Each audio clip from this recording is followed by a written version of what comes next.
பவானி சாகர் அணைக்கு நீர்வரத்து அதிகரிக்கப்பட்டிருக்கிறது. விவரங்களோடு இணைகிறார் செய்தியாளர் குணசேகரன். குணசேகரன், விவரங்கள்.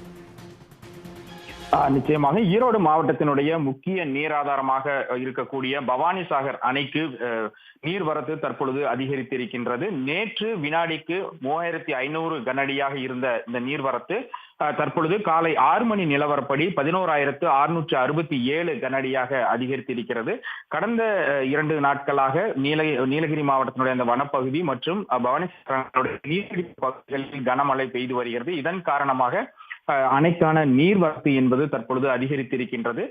105 அடி உயரம் கொண்ட இந்த அணையினுடைய நீர் மட்டமும் தற்பொழுது 99.70 அடியாக உயர்ந்திருக்கு. அதாவது 100 அடியை இன்று மாலைக்குள் எட்டும் என எதிர்பார்க்கப்படுகிறது.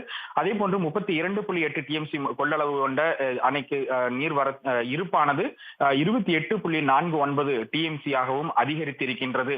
அணையில் இருந்து எல்பிபி கீழ்பவானி கால்வாய்க்கு வினாடிக்கு 1300 கன அடி தண்ணீர் திறக்கப்பட்டிருக்கின்றது. குடிநீருக்காக 100 கனஅடி என மொத்தமாக 1400 கனஅடி தண்ணீர் தற்பொழுது திறக்கப்பட்டிருக்கின்றது. தொடர்ச்சியாக வடகிழக்கு பருவமழை தொடங்கியதற்கு பிறகு இந்த நீர்பிடிப்பு பகுதிகளில் பெய்து வரக்கூடிய இந்த கனமழையின் காரணமாக இந்த நீர்வரத்து தற்பொழுது அதிகரித்திருப்பது விவசாயிகளிடையே ஒரு மகிழ்ச்சியை ஏற்படுத்தி இருக்கிறது. குணசேகரன், விவரங்களை பகிர்ந்தமைக்கு நன்றி. உடனுக்குடன் செய்திகளை தெரிந்து கொள்ள சன் நியூஸ் பெல் ஐகானை கிளிக் பண்ணுங்க.